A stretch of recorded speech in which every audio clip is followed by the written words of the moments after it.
Paz e graça, queridos irmãos, como vocês estão? Espero que bem. Neste vídeo, vamos tratar de um assunto muito importante, a divindade de Jesus Cristo. Eu creio que seja um assunto que é realmente um divisor de águas na mensagem. Por que eu digo isso?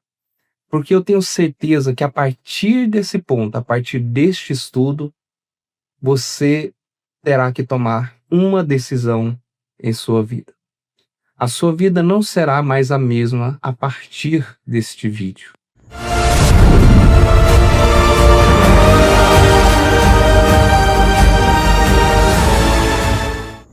Examinais as Escrituras, porque vós cuidais de ter nelas a vida eterna, e são elas que de mim testificam.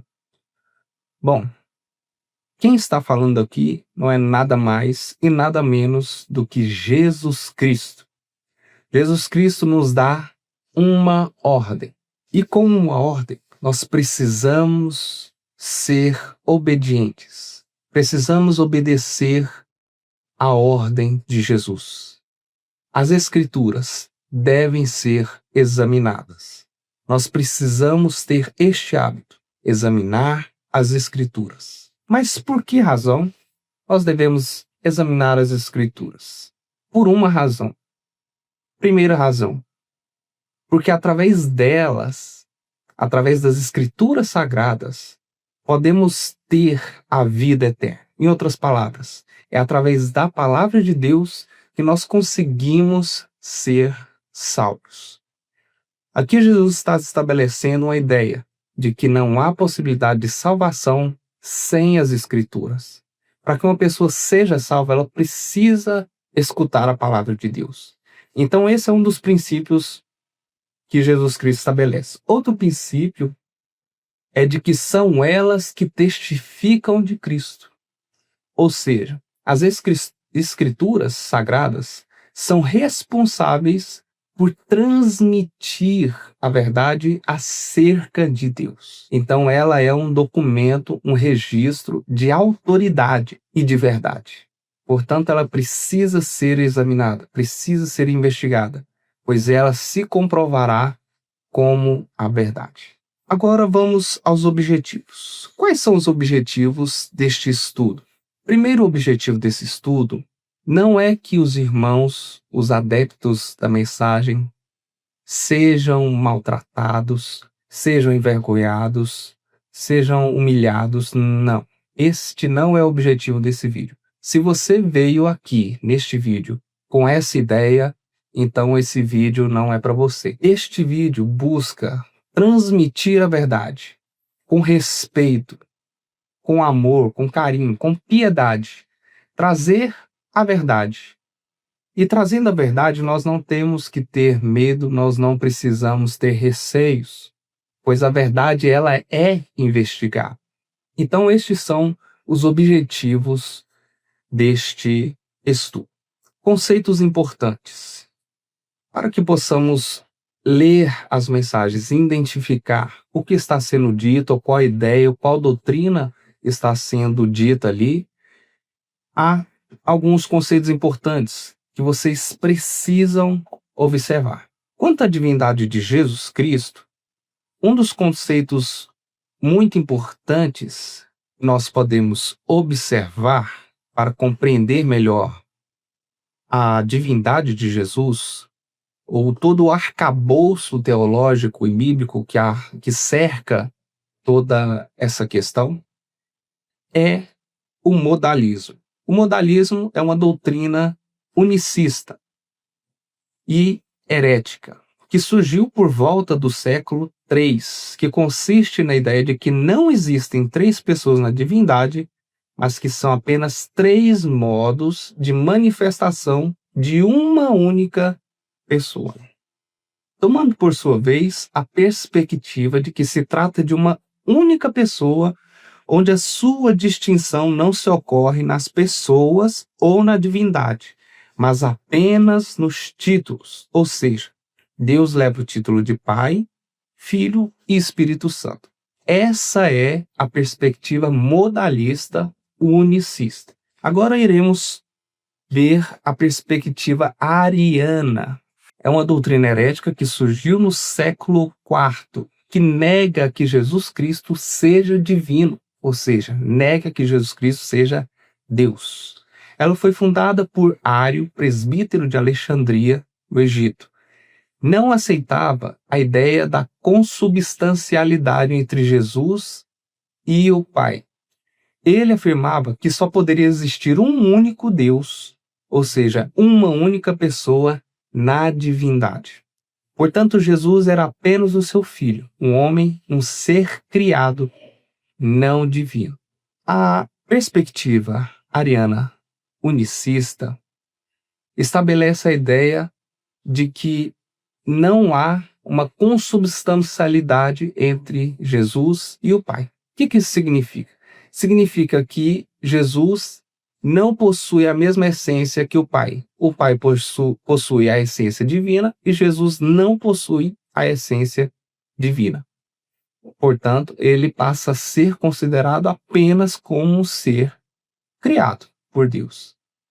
O arianismo é uma heresia antiga que se opõe à doutrina bíblica da triunidade de Deus, que consiste na ideia de que o Pai, o Filho e o Espírito Santo são pessoas distintas, claramente declaradas nas Escrituras, e que essas três pessoas compartilham de uma única essência divina.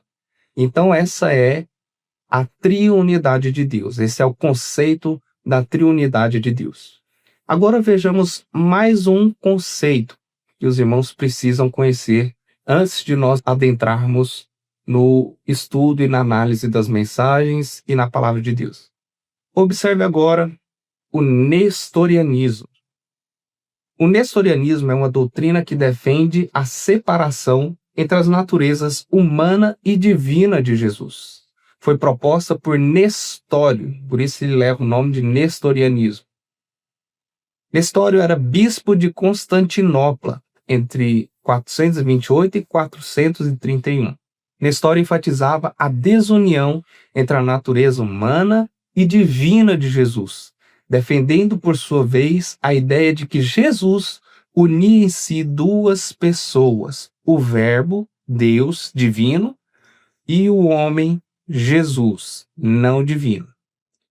O nestorianismo é uma doutrina também herética, que contraria o ensino bíblico, cristológico e ortodoxo da união hipostática, que defende a ideia de que Jesus Cristo é a única pessoa da divindade que possui duas naturezas, divina e humana, sem que haja mistura ou enfraquecimento de nenhuma delas, mas uma fusão entre as duas naturezas em uma só pessoa. Então aqui os irmãos podem ver a distinção entre essas duas doutrinas aqui apresentadas. Uma o nestorianismo e outra a união hipostática. Agora nós iremos fazer uma análise das mensagens.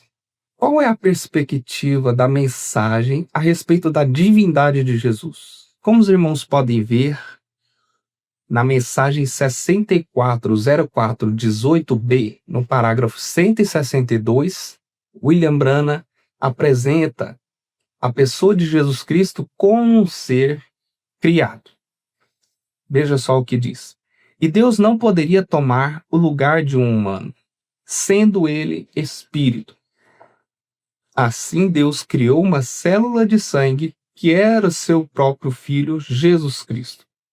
E Deus entrou e viveu aí. Se identificou em Cristo. Esse era Deus, Emanuel. Jesus disse: eu e o Pai somos um. Meu Pai habita em mim. Estão vendo? Deus em Cristo reconciliando o mundo. Jesus era o corpo, o tabernáculo. Deus era o Espírito que vivia nele. Essa mensagem mostra de forma indiscutível que Jesus é apresentado como um ser criado. Agora, uma pergunta fica: Jesus Cristo é um ser criado? Se partirmos para a perspectiva da carne, do corpo de Jesus Cristo, obviamente que ele foi criado. Obviamente que teve um princípio. E esse princípio foi gerado no ventre de Maria. Mas e quanto à pessoa de Jesus Cristo? Ora, todos os seres humanos não só possuem um corpo, mas possuem uma alma dentro de si. Esse espírito, essa alma que você possui, que eu possuo, ela é dotada de razão e de personalidade. Então fica uma questão. E esse Jesus, esse Espírito de Jesus, essa alma de Jesus, ela também foi criada? Segundo a mensagem que nós iremos analisar, Jesus, um ser não eterno. Observe só, preste atenção. A mensagem 620401, no parágrafo 87 a 89, sabedoria versus fé, diz assim: e aqui está um pequeno pensamento para ti. Tudo que teve um começo tem um fim, mas são as coisas que não tiveram um começo que não terminam, as únicas coisas que são eternas. Portanto, eu gostaria de fazer uma pergunta. Como poderíamos dar sentido à palavra afiliação eterna de Deus? Se ele era um filho, ele teve um começo. Se ele era filho eterno, como poderia ser filho e ser eterno? Pois filho é um produto de algo. Mas se ele era, não poderia ser um filho eterno. Não existe tal coisa, filho eterno de Deus. Porque se ele nunca teve um começo, então ele não pode ser nada além de eterno. Mas se ele era um filho, ele teve um começo. Então ele não pode ser um filho eterno. Era o Deus eterno manifestado no filho. Vem, Deus eterno, porque Deus é a única coisa que é eterna. No primeiro ponto, nós vimos que a perspectiva da mensagem a respeito de Jesus é de que Jesus era um ser criado. E ficava essa dúvida. Ora, ele era criado apenas na sua humanidade, no seu corpo físico, material, ou ele também foi criado na sua alma, no seu espírito? Essa mensagem que nós acabamos de ler mostra que a perspectiva da mensagem em relação a Jesus é de que ele foi um ser criado e que ele não é um ser eterno. Ou seja, nós vemos aqui uma nuance entre a separação da divindade e da pessoa de Jesus. A divindade é apresentada como um ser eterno, que sempre existiu, mas a pessoa de Jesus, não. Então nós vemos aqui uma negação importante que é feita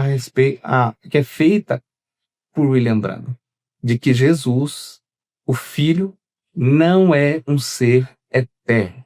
Agora nós temos um sério problema. Terceiro ponto que nós iremos analisar é de que Jesus não é Deus, mas um homem em que Deus habitava. Na mensagem 63, 12 e 22, no parágrafo 93, os dons de Deus sempre encontram seus lugares, William Branham vai dizer o seguinte: agora notem, e depois que os magos identificaram o que ele servia, e nós achamos nas escrituras que aquilo era exatamente o que ele era, divindade em serviço para a morte. Para quê? Divindade em serviço a Deus para a morte? Jesus era divindade para a morte, para redimir o mundo. Mas o que o mundo fez para ele? Eles o refutaram, eles o rejeitaram. Por quê? Alguns deles, uma grande parte deles, fez aquilo por causa disto, porque ele morreu. Agora preste atenção. Eles disseram, ele não podia ser a divindade e morrer. O homem, o corpo, não era divindade, mas a divindade estava no corpo. Este corpo tinha que perecer, O mesmo Cristo que está em você é a única coisa que pode levantá-lo. Aquilo é a divindade. Deus é em você. Nós vemos mais uma vez uma separação que é feita entre a divindade e a pessoa de Jesus. Porém, aqui é dito uma coisa interessante. O homem é um ser completo. Ele é um ser que possui um corpo e possui uma alma, um espírito. Este é um homem, este é um ser humano. Quando William Branham diz o homem não era divindade, ele está querendo dizer que o homem Jesus não era Deus, mas que a divindade estava habitando ali, estava no corpo. Portanto, nós vemos aqui mais uma vez uma ideia que reforça uma perspectiva nestoriana. O que é o nestorianismo? Consiste na ideia de que a divindade é algo distinto da pessoa de Jesus. Então há duas pessoas, uma pessoa divina, espiritual, e uma pessoa humana. Agora, será que nós estamos errados? Será que nós estamos errados? Será que é isso mesmo que William Branham quis dizer? Observe agora a próxima mensagem. 650418N, no parágrafo 240 e 241. Ele diz assim: agora note, este poder vivificador, Zoe, trazendo a palavra, a mente que estava em Cristo, estava em você então. Estou tentando te mostrar que você, quando você ressuscitou, quando Deus ressuscitou Jesus dentre os mortos, ele ressuscitou você também. E também ressuscitado para a vida com ele. Você agora está ressuscitado para a vida. Embora então você fosse apenas um atributo em seus pensamentos, mas Deus tinha visto tudo nele no final. Veja, agora preste atenção. Quando Deus olhou para o corpo de quem? O corpo de Jesus Cristo. O Espírito deixou no jardim do Getsêmani. Ele teve que morrer.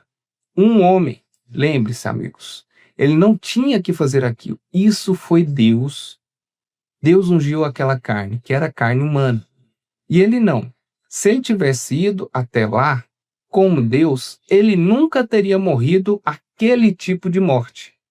Não se pode matar a Deus. Uau! Agora sim, nós vemos uma questão muito clara apresentando o nestorianismo. Nós vemos aqui uma declaração inegável que é feita a respeito da divindade de Jesus. Observe bem.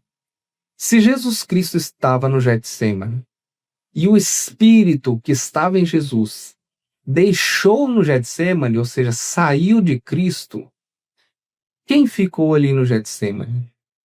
Nós temos um grande problema aqui. Ora, se a pessoa de Jesus Cristo, por algum momento no Getsêmani, estava sem Deus, bom, quem carregou a cruz? Quem foi chicoteado? Quem foi humilhado? Quem foi aquele que recebeu a coroa de espinhos em sua cabeça? Quem foi aquele que teve as suas mãos e os seus pés cravados numa cruz e morreu naquela cruz? Se tomarmos a ideia da mensagem de William Branham, nós teremos que admitir que quem morreu na cruz foi apenas um homem. Ora, se a divindade saiu de Cristo, quem morreu na cruz? Apenas um homem. Isso revela uma perspectiva ariana, que consiste na ideia de que Jesus Cristo não é um ser divino, mas um ser criado, um homem. Apenas isso. E não divino. Então nós identificamos aqui nesta mensagem uma perspectiva unicista, ariana e nestoriana. Por qual razão? Porque é feita uma separação entre a divindade e a pessoa de Jesus. Observe mais uma vez. Ele diz assim: se ele tivesse ido até lá, como Deus, ele nunca teria morrido aquele tipo de morte. Não se pode matar a Deus. Agora nós iremos ver mais outra mensagem. Outro ponto de vista a respeito deste assunto. A mensagem de 59, 11 e 29, no parágrafo 138 e 139, diz assim: Eu disse, ele era mais do que Deus estava nele. Ele era um homem, mas ele era uma dupla pessoa. Ele era um homem, o espírito nele era Deus. Eu disse, Deus estava em Cristo. Ela disse, não. Eu disse, olhe, senhora, eu vou tomar a sua própria escritura. Ele era um homem, mas ele era um Deus homem. Quando ele desceu ao túmulo de Lázaro, ele chorou como um homem. Isso é verdade. Mas quando ele ficou ali, endireitou seus ombros curvados e disse, Lázaro, sai daí. E o homem morto, que estava morto há 4 dias, voltou à vida. Isso foi mais do que um homem. O homem não poderia fazer isso. Isso foi Deus em seu Filho. Bom, aqui vemos de forma indiscutível. Não dá para dizer que a mensagem não crê na doutrina nestoriana. William Branham acaba de dizer que em Cristo se reunia 2 pessoas. Uma era um homem e outra era o Espírito. E esse Espírito era Deus. Bom, nós possuímos aqui graves problemas. Porque se nós dividimos as 2 naturezas de Jesus, logo Jesus não pode ser Deus. Então, esse é um problema muito grave, que fere toda a soteriologia, toda a doutrina da salvação, toda a doutrina da divindade de Deus. Fora isso, é dito o seguinte, que o homem, ou seja, Jesus, não poderia fazer isso, ou seja, ressuscitar a Lázaro. Isso foi Deus em seu Filho. Nós vemos aqui uma declaração de que Jesus Cristo é incapaz de fazer qualquer milagre. Será que isso é verdade? Será que Jesus, em sua humanidade, não tinha capacidade alguma de fazer milagres, senão a divindade que estava nele? Essa é uma doutrina problemática, mas ainda você não viu tudo. Observe agora o 4º ponto. Jesus morreu impuro, injusto e foi condenado ao inferno. Observe agora a mensagem 550227A no parágrafo 13. A posição de um crente em Cristo. Mas o mal entendido foi que eles pensaram que eu tinha dito que Adão nunca pecou, mas Adão pecou. Mas ele pecou com os olhos bem abertos. Em vez disso, em Timóteo 3 diz que Adão não foi enganado, mas a mulher sendo enganada estava na transgressão. Estão a ver? Eva realmente pensou que estava certa, mas Satanás a enganou. Mas ele não enganou Adão. Ele sabia que era errado, mas por causa do amor pela sua esposa, ele representou-se a si mesmo com o pecado e foi condenado pelo mesmo. Preste atenção. E foi expulso do jardim do Éden. E Cristo representou-se a si mesmo com a igreja cheia de pecado. E foi condenado e a sua alma foi para o inferno. É isso mesmo. E Deus ressuscitou ao 3º dia. Acreditam nisso? Está a ver? Não é que ele não pecou, ele pecou. E Cristo foi, ele nunca. Deus não teria mandado para o inferno puro. Ele teve que mandá-lo para o inferno condenado. Vê? Porque ele levou os nossos pecados. E Cristo morreu não justo. Cristo morreu como pecador. Cristo nunca pecou, mas ele levou os nossos pecados sobre ele. Uau! O que nós podemos dizer desta mensagem? A pessoa de Jesus é apenas um homem. E este homem, de acordo com a mensagem, foi morto injusto, impuro e foi condenado ao inferno. Meus irmãos, a coisa é séria. Bom, quais são os problemas dessa perspectiva? Primeiro, é uma perspectiva exclusiva da mensagem. Até hoje, se você pesquisar, você nunca vai encontrar alguém que diga tal coisa. É a primeira vez que eu vejo uma coisa dessa. Segundo problema é uma comparação que é feita entre Adão e Jesus. Essa comparação não existe na Bíblia. A única comparação que é feita entre Adão e Jesus é de que Adão, um homem, trouxe a morte e a condenação para todos os homens. E Jesus, o segundo Adão, aquele único homem que trouxe a vida eterna para todo aquele que crê. Então, essa é a única tipificação e comparação que a Bíblia faz entre Adão e Jesus. Não existe outra. E se existir, fique à vontade para me mostrar. Esse tipo de comparação traz um problema grave. Adão cometeu o pecado. E o pecado de Adão é motivo da condenação dele. Observe Romanos 5,12. Portanto, como por um homem, Adão, entrou o pecado no mundo, e pelo pecado a morte. Assim também a morte passou a todos os homens, por isso que todos pecaram.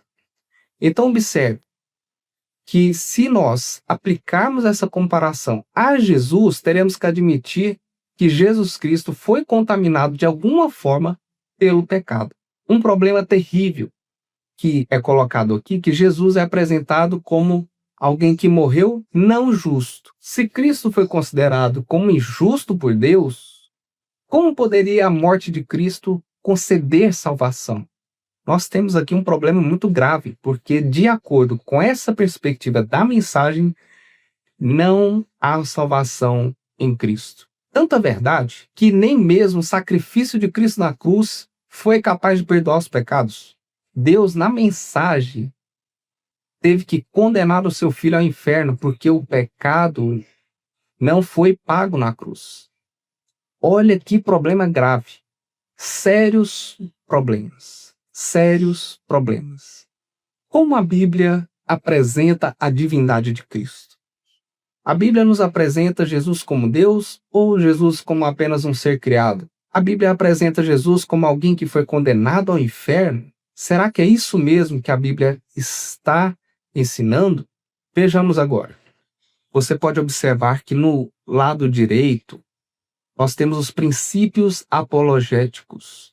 Primeiro princípio, que Deus não divide a sua glória com ninguém. Isso está em Isaías 42, 8. Segundo princípio, nenhum Deus foi criado ou será criado. Isaías 43, versos 10 e 11. Agora, entendendo esses princípios, observe comigo os seguintes versículos. Preste atenção. No princípio era o Verbo, e o Verbo estava com Deus, e o Verbo era Deus. Ele estava no princípio com Deus. Todas as coisas foram feitas por ele, e sem ele, nada do que foi feito se fez. Estava no mundo, e o mundo foi feito por ele. E o mundo não o conheceu. E o Verbo se fez carne, e habitou entre nós. E vimos a sua glória, como a glória do unigênito do Pai, cheio de graça e de verdade. João testificou dele e clamou dizendo: Este era aquele de quem eu dizia, o que vem após mim é antes de mim, porque foi primeiro do que eu. No princípio. O que significa no princípio? Significa no início de todas as coisas, antes mesmo da criação. João está utilizando esse mesmo estilo de Gênesis 1 para dizer e afirmar com todas as palavras de que o Verbo já existia antes da criação. Este ser que já existia antes da criação estava com Deus. Se o Verbo estava com Deus, então nós temos aqui mais de uma pessoa na divindade. E por que que eu digo isso? Porque na continuidade do verso diz assim: e o verbo era Deus.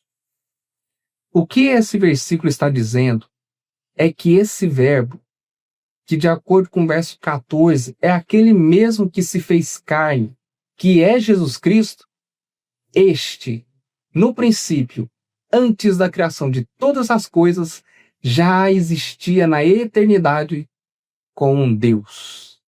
E ele era Deus.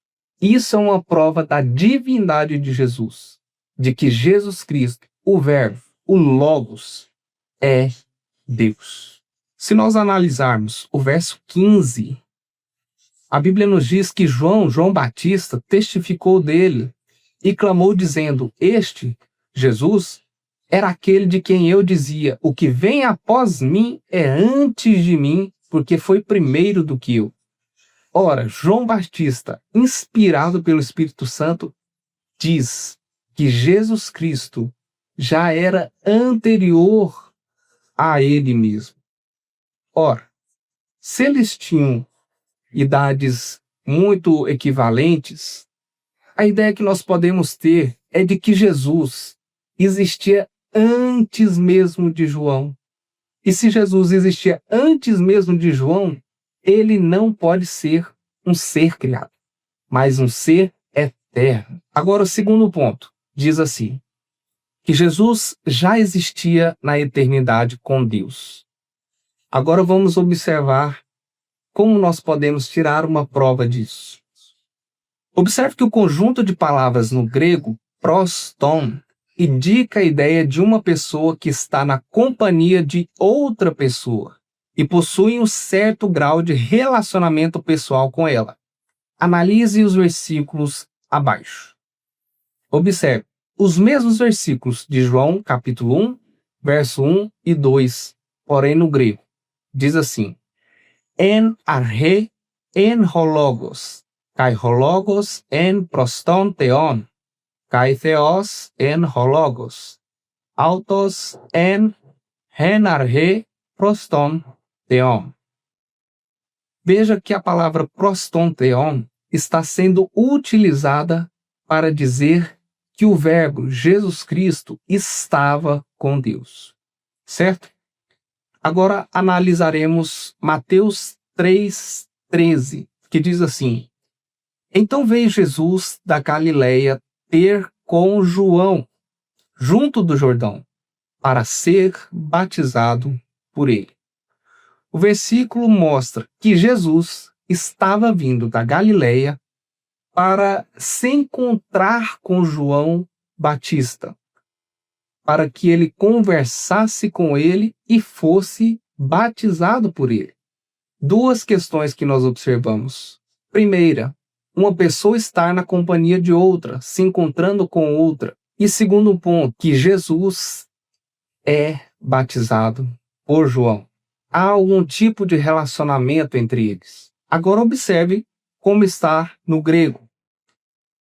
Tote paraginetai ho Jesus, apotes Galilaias epithon Jordanen, proston Johanen, tu baptizenai, hub autu.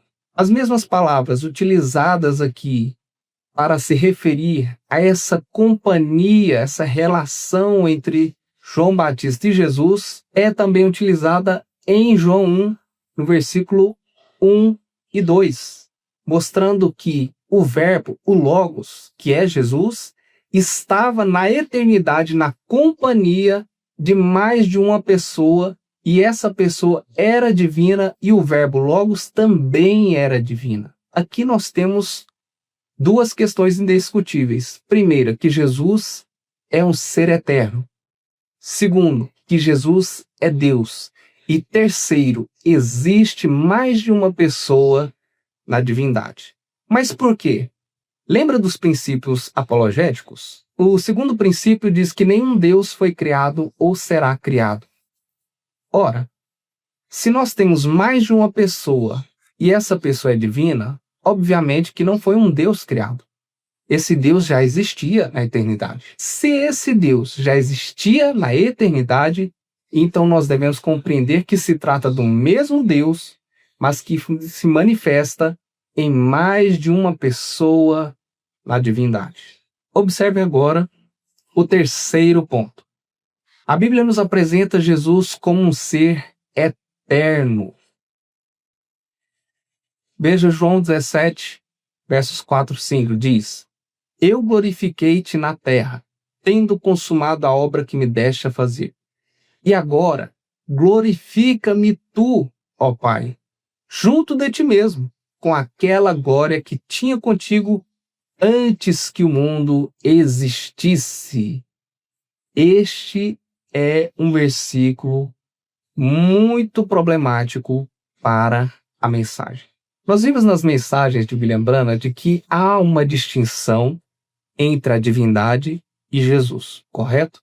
A divindade é divina e Jesus não. Se Jesus está rogando ao Pai que glorifique a Ele junto do Pai, com a glória que Ele tinha com o Pai antes que o mundo existisse, então nós temos que entender e compreender que Jesus é um ser eterno.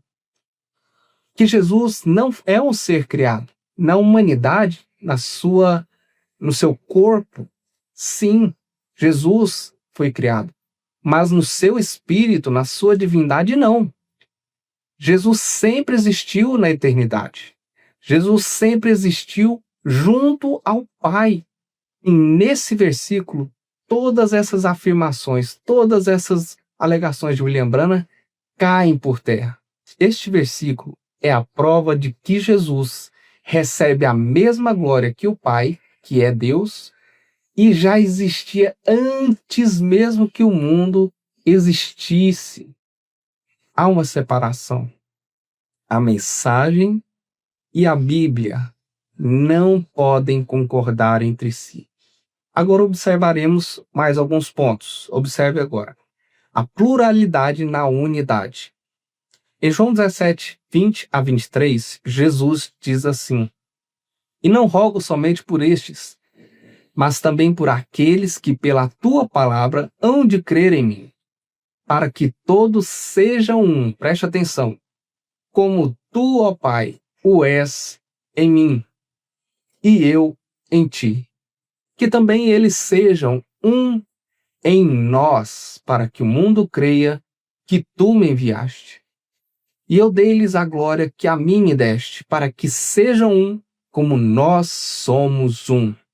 Eu neles e tu em mim, para que eles sejam perfeitos em unidade, e para que o mundo conheça que tu me enviaste a mim, e que os tens amado a eles, como me tens amado a mim.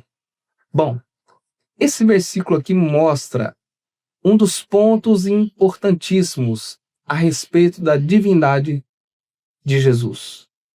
Como nós observamos anteriormente, Jesus recebe a mesma glória que o Pai, já existia na eternidade, antes mesmo da criação de todas as coisas, portanto, ele é Deus, ele é eterno, e na eternidade já habitava com o Pai.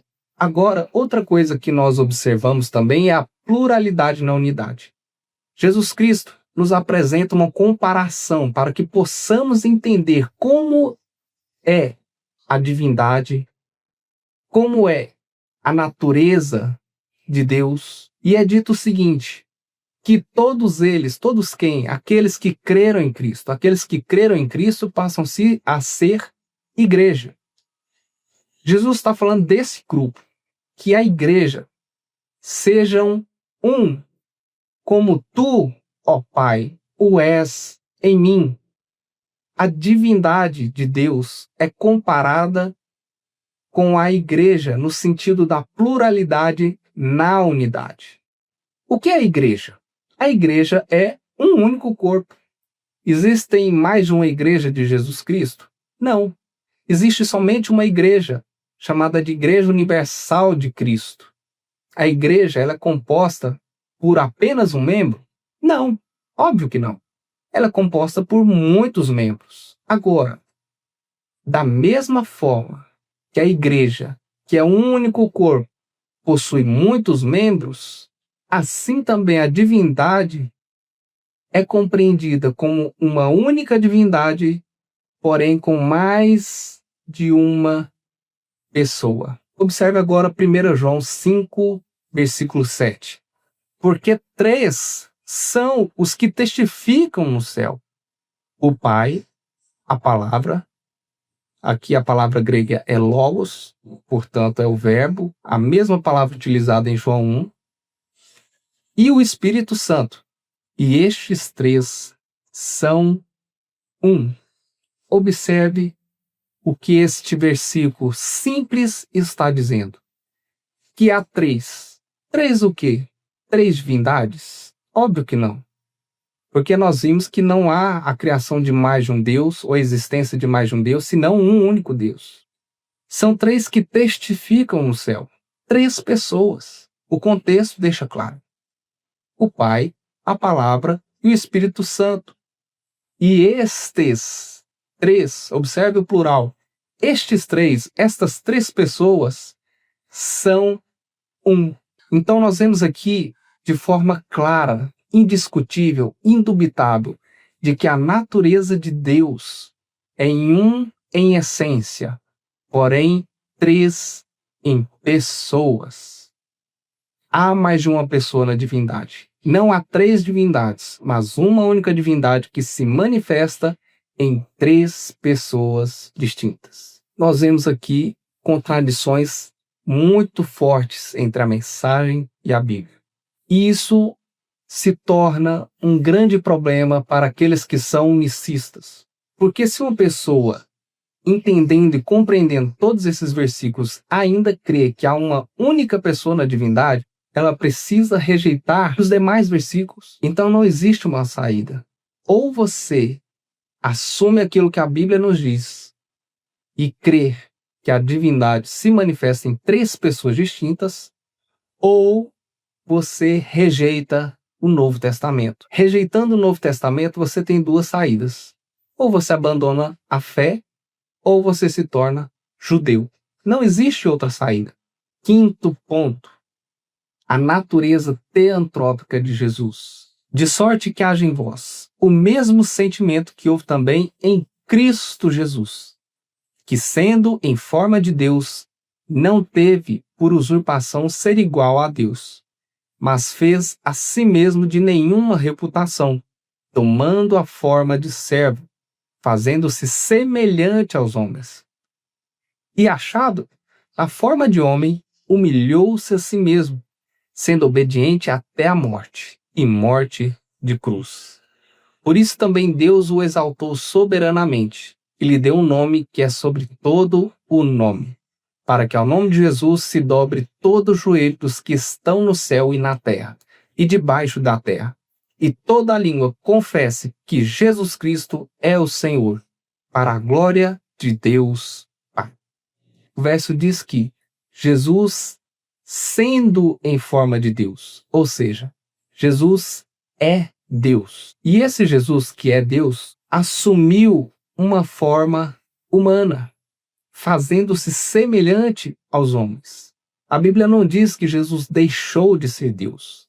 Esse texto nos mostra como é a natureza de Cristo. A natureza de Cristo, ela é compreendida não como nestorianismo, mas ela é compreendida como a união hipostática.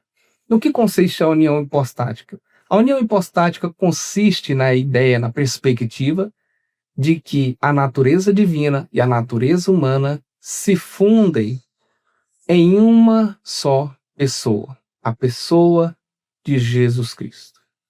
Isso é a união hipostática. Agora, o 6º ponto. Jesus resgata os pecadores pelo seu sacrifício. Atos 20, 28 diz assim: Olhai, pois, por vós e por todo o rebanho, sobre o que o Espírito Santo vos constituiu bispos, para apacentardes a igreja de Deus, que ele resgatou com seu próprio sangue. Este também é mais um versículo problemático para a mensagem. Porque, de acordo com William Branham, Deus não poderia ser morto. Deus não poderia ir à cruz e morrer ali. William Branham declara que Deus não ofereceu o sacrifício por nós. Como poderia um ser humano oferecer sacrifício para a salvação? Isso não é possível. Somente Deus poderia fazer algo assim. Portanto, isso desvirtua completamente a divindade, o poder de Deus, a pessoa de Deus, oferecendo o sacrifício, a redenção, a salvação de toda a humanidade. O versículo de Atos 20, 28 diz que Deus resgatou com seu próprio sangue. Ora, se a Bíblia diz que Deus resgatou-nos com seu próprio sangue, nós temos que compreender a seguinte questão. Deus é um espírito. O espírito não sangra, o espírito não sofre dores. Mas o corpo humano, sim. Então, quem derramou seu sangue foi Deus em sua carne. Isso é óbvio. O texto é claro. Nós devemos entender aquilo que a Bíblia está nos dizendo e, entendendo, assumir a verdade. Deus ofereceu seu próprio sangue na cruz para nos salvar. Essa é uma prova da divindade de Jesus. Jesus nunca deixou de ser Deus. Sempre foi Deus. Venho agradecer a você que viu esse vídeo até aqui. Que Deus lhe abençoe. Qualquer dúvida que tiver, entre em contato comigo. Eu tenho esse material para enviar. Se você deseja entender, compreender, ter essas mensagens, mande uma mensagem e eu estarei enviando para você. Que Deus lhe abençoe em nome de Jesus. Amém?